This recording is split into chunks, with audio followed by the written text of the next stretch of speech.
तो हेलो दोस्तों, कैसे हैं आप लोग। उम्मीद करता हूं कि आप लोग बहुत अच्छे होंगे और अच्छे से स्टडी आप लोग अभी कर रहे होंगे। दोस्तों आज के इस वीडियो में हम लोग प्रश्नावली 5.1 का जो है फर्स्ट का तीसरा नंबर क्वेश्चन को आज सॉल्व करेंगे, ठीक है। और इससे पहले दो क्वेश्चन थे, उनको मैंने क्लियर कर दिया। अगर आप लोगों ने उसका वीडियो नहीं देखा है तो नीचे लिंक डिस्क्रिप्शन बॉक्स में दे दूंगा, आप लोग एक बार जाके वहां चेक कर लीजिएगा।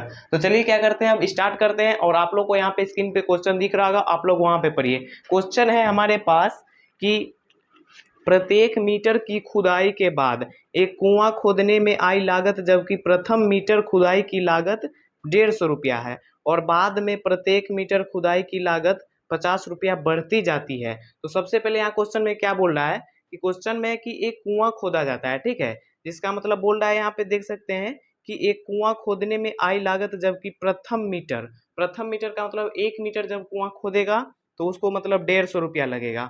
उसके बाद बोल रहा है कि प्रत्येक मीटर खुदाई की लागत, उसके बाद आप जितना मीटर आगे बढ़ाइए, यानी कि अगर 1 मीटर मतलब कुआं खोदेगा तो 150 रुपया लगेगा। उसके बाद आप अगर 1 मीटर और आगे बढ़ाइएगा तो 50 रुपया उसमें ऐड कर देंगे, यानी कि जोड़ देंगे। फिर 1 मीटर और बढ़ाने का मन है तो फिर से 50 रुपया जोड़ देंगे, यानी कि 50-50 जोड़ते जाना है। आप जितना मीटर बढ़ाते जाइए 50-50 रुपया जोड़ते जाइए, किसमें तो 150 में। लेकिन फर्स्ट मीटर यानी कि प्रथम मीटर मतलब कुआं जो खोदेंगे हम लोग, उसमें 150 लगेगा। तो 150 में ही हम लोग को जोड़ते जाना है। तो सबसे पहले आइए यहाँ पे मैं फोटो बना लेता हूँ और फोटो के अनुसार समझाता हूँ। देखिए सबसे पहले तो एक कुआं बना लेते हैं।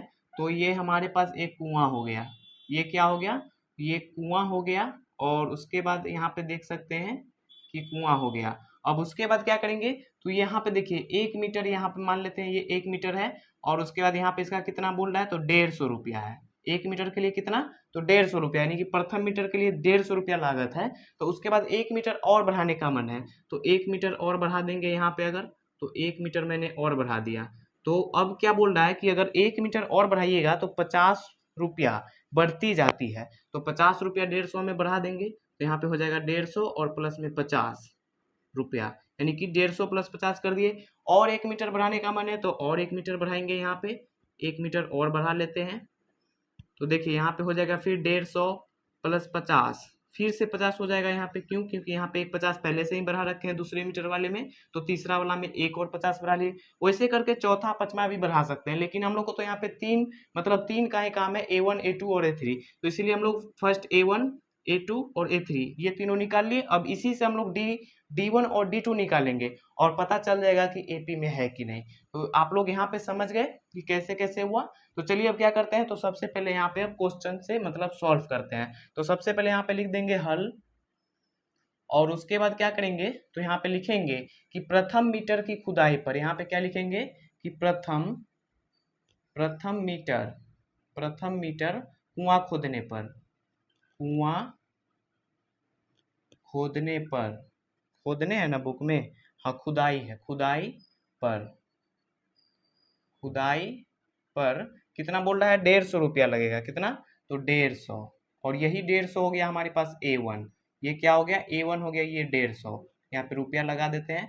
और उसके बाद देखिए A2 कैसे अब निकलेगा, तो फिर हो जाएगा सेकेंड, यानी कि दूसरा मीटर कुआं खोदने पर, यानी कि दूसरा बार खोदेंगे तो उसको हम लोग A2 यहाँ पे लिख देते हैं। A2 बराबर कितना हो जाएगा, तो देखिए 150 और प्लस में 50 हो गया 200, तो यहाँ पे 200 रुपया हो गया।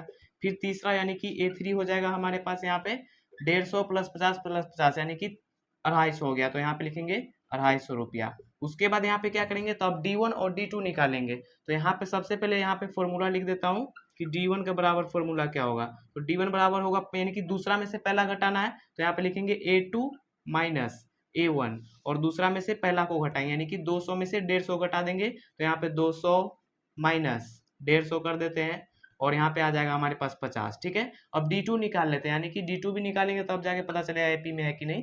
तो D2 यहाँ पे D2 बराबर फॉर्मूला हो जाएगा, यानी कि तीसरा में से दूसरा घटाएंगे। तो यहाँ पे A3 माइनस A2, और तीसरा कितना है, तो 250 है।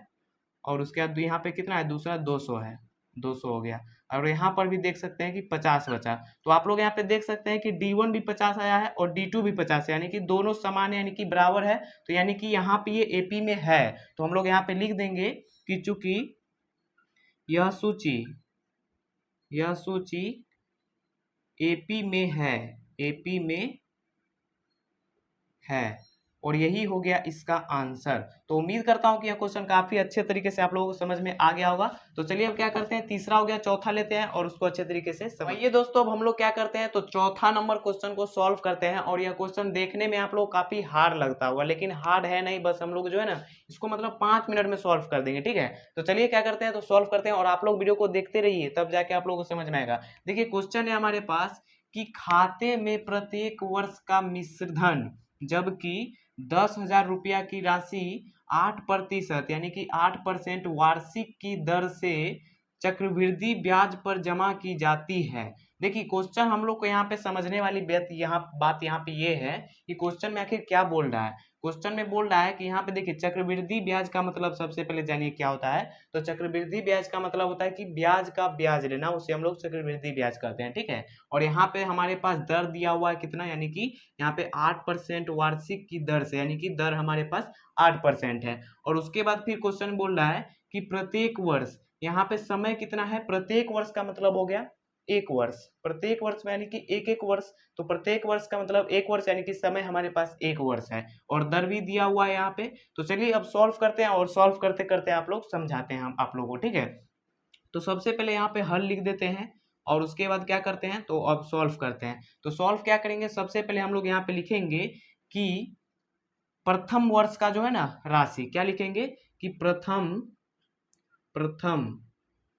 वर्ष, प्रथम वर्ष की राशि, प्रथम वर्ष की राशि कितना हो जाएगा, तो राशि हो जाएगा यहाँ पे 10,000। 10,000 क्यों हुआ, क्योंकि यहाँ पे देख सकते हैं दिया हुआ है कि मिश्र धन जबकि 10,000 रुपया, यानी कि प्रथम वर्ष की राशि हो गया हमारे पास 10,000, 10,000 रुपया। अब ये जो 10,000 है इसी को हम लोग A1 मान लेंगे, क्या करेंगे, A1 हो गया हमारे पास 10,000, 10,000 हो गया यहाँ पे, हाँ हो गया।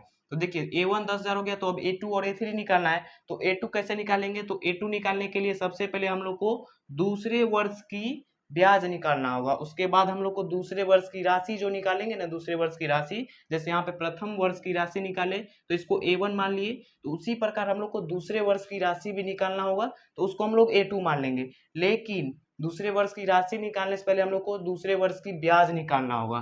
तो दूसरे वर्ष की यहाँ पे ब्याज निकालते हैं, तो लिखेंगे कि दूसरे वर्ष की ब्याज, दूसरे वर्ष की ब्याज बराबर एक फॉर्मूला होता है, मतलब वो अब मैं लिख देता हूँ, वो होता है कि मूलधन को शॉर्ट में लिख देते हैं, मूलधन गुना क्या, तो समय, मूलधन गुना समय गुना दर, और बटा में यहाँ पे लगा देता हूँ 100। 100 क्यों लगाए वो आप लोग को एक स्टेप बाद आप लोगों को समझ में आ जाएगा कि 100 क्यों लगाए। तो यहाँ पे देखिए मान पुट करेंगे तो मूलधन कितना है, तो मूलधन हमारे पास है 10,000, तो यहाँ पे रखेंगे 10,000, 10,000 रख दिए। फिर गुना है तो गुना, समय मैंने आप लोगों को बताया था कि प्रत्येक वर्ष बोल रहा है तो एक वर्ष, तो समय हो गया एक वर्ष।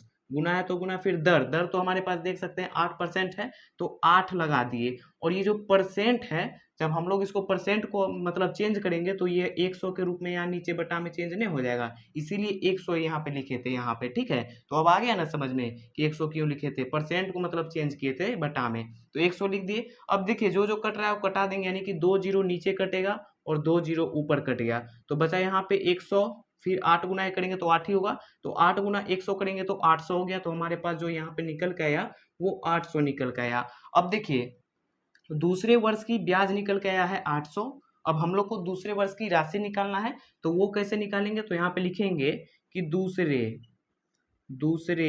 वर्ष की राशि, दूसरे वर्ष की राशि हमारे पास के देखिए, दूसरे वर्ष की राशि निकालने के लिए जो हम लोग यहाँ पे ब्याज निकाले हैं 800, उसको हम लोग को ऐड कर देना है किसमें, तो प्रथम वर्ष की राशि में, यानी कि 10,000। और यहाँ पे नीचे करता हूँ, ठीक है, यहाँ पे जैसे कि यहाँ पे राशि बराबर हो गया यहाँ पे, तो यहाँ पे लिखेंगे 10,000 और 10,000 हो गया और प्लस 800 कर देंगे, यानी कि प्रथम वर्ष की राशि में मतलब दूसरे वर्ष की ब्याज को जोड़ देंगे, यानी 800 को जोड़ेंगे तो हो जाएगा हमारे पास कितना, 10,000, यहाँ पे हो जाएगा 10,800, 10,800 हो गया यहाँ पे, ठीक है, 10,800 हो गया। और ये हो गया हमारे पास दूसरे वर्ष की राशि, यानी कि A2 हो गया हमारे पास कितना, तो 10,800। अब हम लोग क्या करना है, तो हम लोग को अब A3 निकालना है। तो A3 निकालने से पहले आप लोग एक बार स्क्रीनशॉट ले लीजिए और इसको पहले नोट कर लीजिएगा, ठीक है। तो आइए अब हम लोग क्या करते हैं, तो सब अब यहाँ पे हम लोग जो है ना तीसरे वर्ष की पहले ब्याज निकालेंगे, क्योंकि हम लोग को तीसरे वर्ष की राशि निकालना है। तो राशि निकालने से पहले ब्याज निकालना होगा ना। तो सबसे पहले यहाँ पे लिखेंगे तीसरे वर्ष की ब्याज। तो यहाँ पे पहले लिख लेता हूँ कि तीसरे वर्ष की ब्याज, क्योंकि ब्याज निकालेंगे तब जाके ना राशि निकालेंगे। तो ब्याज निकालने के लिए देखिए यहाँ पे जो हमारे पास दूसरे वर्ष की राशि जो आया था यानी A2 जो आया था, अब इसमें हम लोग को क्या करना है, तो यहाँ पे देखिए 10,800 है, तो यहाँ पे लिखेंगे 10,000। नहीं, यहाँ पे हम लोग को ब्याज निकाल रहे हैं ना, तो ब्याज बराबर वही जो पहले फॉर्मूला बैठा है, पहले वो फॉर्मूला पुट करेंगे, उसके बाद हम लोग इसको ऐड करेंगे, ठीक है। तो यहाँ पे वो फॉर्मूला हो गया मूलधन और गुना समय, और उसके बाद फिर गुना में कितना है, तो दर है, और बटा में 100 लगा देंगे। और उसके बाद देखिए यहाँ पे मूलधन कितना है हमारे पास, तो मूलधन हो जाएगा हमारे पास इस बार जो होगा मूलधन कितना होगा, तो वो होगा 10,800। यहाँ पे जो है 10,800 यानी कि दूसरे वर्ष की जो राशि है वो हो गया इस बार मूलधन। यहाँ पे लिखेंगे 10,800, यानी पहला मानी कि दूसरा वाला जो हम लोग ब्याज निकाले थे तो उसमें पहला वाला राशि लिए थे, अब मतलब तीसरा निकाल रहे हैं तो उसमें दूसरा वाला राशि लेंगे, ठीक है। आप लोग को यहाँ पे समझ में आ रहा है ना मूलधन कैसे लिए, तो दूसरा वाला राशि को यहाँ पे मूलधन ले लिए, फिर गुना है तो गुना समय तो बराबर ही है यानी कि 1 है, और गुना में दर भी 8 ही है, बटा में 100 है तो 100 लगा देते हैं, और कट गया यहाँ पे 2 जीरो से और नीचे भी 2 जीरो, तो बचा यहाँ पे 108, और 8 गुना करेंगे तो 8 ही होगा। तो 8 गुना पे यहाँ पे 108 करेंगे तो कितना हो जाएगा, 8 ही हो गया 64। तो 64 का 4 हाथ में बचा 6, फिर यहाँ पे 8 गुना जीरो करेंगे तो जीरो हो जाएगा, यानी कि 6 यहाँ पे फिर हो जाएगा, फिर 8 है कम 8 यानी कि 864 आ गया हमारे पास कितना, तीसरे वर्ष की ब्याज आ गया हमारे पास 864। तीसरे वर्ष की जब ब्याज आ गया तो अब हम लोग को क्या करना है कि तीसरे वर्ष की राशि निकालना है। तो यहाँ पे अब क्या करेंगे, तो तीसरे वर्ष की राशि लिखेंगे और उसके बाद यहाँ पे इसको मिटा देते हैं सबसे पहले, ठीक है। तो यहाँ पे इसको मिटा दिए। अब क्या करना है, तो तीसरे वर्ष की राशि निकालना है, तो यहाँ पे लिखेंगे तीसरे वर्ष की राशि।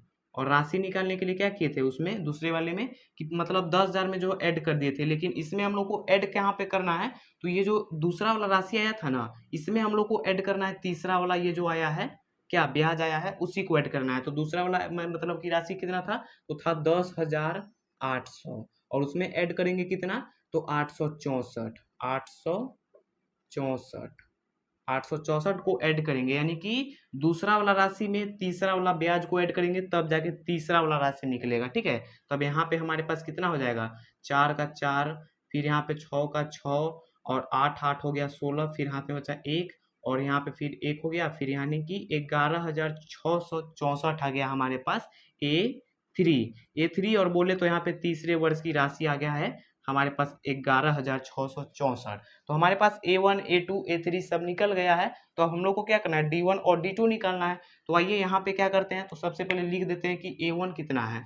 तो A1 यहाँ पे है हमारे पास कितना 10,000, तो 10,000 हो गया यहाँ पे A1 10,000 हो गया, और A2 कितना आया था, तो 10,800 आया था 10,800, और A3 अभी कितना आया है, तो 11,664 आया, यही ना 11,664। हाँ, तो अब हम लोग को क्या करना है, तो यहाँ पे अब हम लोग को निकालना है D1 और D2। तो D1 निकालने के लिए क्या करेंगे, फॉर्मूला क्या होता है, तो D1 निकालने के लिए फॉर्मूला क्या होता है कि दूसरा में से पहला को घटा देना, यानी कि 10,800 में से 10,000 घटा देंगे तो बचेगा हमारे पास यहाँ पे 800, सिंपल है। फिर D2 यहाँ पे निकालने के लिए क्या करेंगे कि तीसरा में से दूसरा घटा देंगे, तो यहाँ पे तीसरा में से दूसरा घटाएंगे तो कितना बचेगा, यहाँ पे देखिए घटा लेते हैं 11,664 है, यहाँ पे कितना है 11,664, और घटाना है हम लोग को 10,800 ना 10,800, तो यहाँ पे बचेगा 4 6, फिर यहाँ पे हाथ से लेंगे तो हो जाएगा 16, फिर यहाँ पे 8, तो यहाँ पे 0 का 0 यानी कि फिर 0, तो हमारे पास 864 बचा। तो यहाँ पे D2 हमारे पास कितना हो गया 864।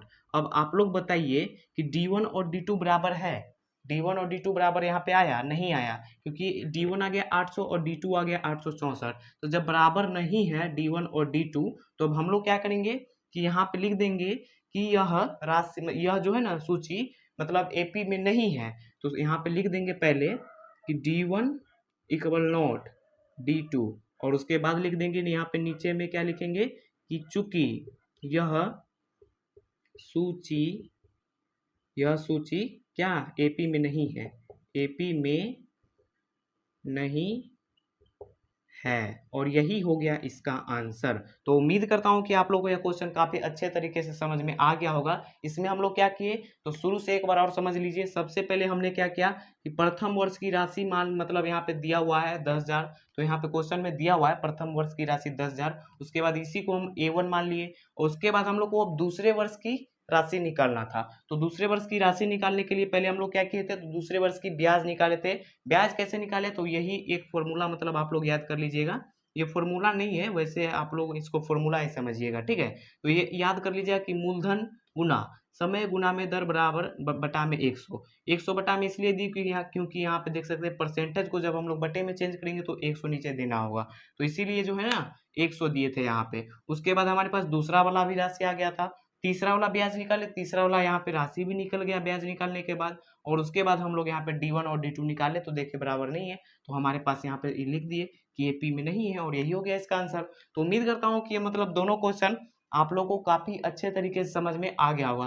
तो चलिए मिलते हैं नेक्स्ट वीडियो में, तब तक के लिए अगर आप लोगों को वीडियो अच्छी लगी हो तो वीडियो को एक लाइक कर दीजिएगा। अगर चैनल पर है तो चैनल को सब्सक्राइब करके ऑल पे क्लिक कर लीजिएगा, ताकि मेरा वीडियो सबसे पहले आप तक पहुंचे। चलिए मिलते हैं नेक्स्ट वीडियो में, तब तक के लिए बाय बाय दोस्तों।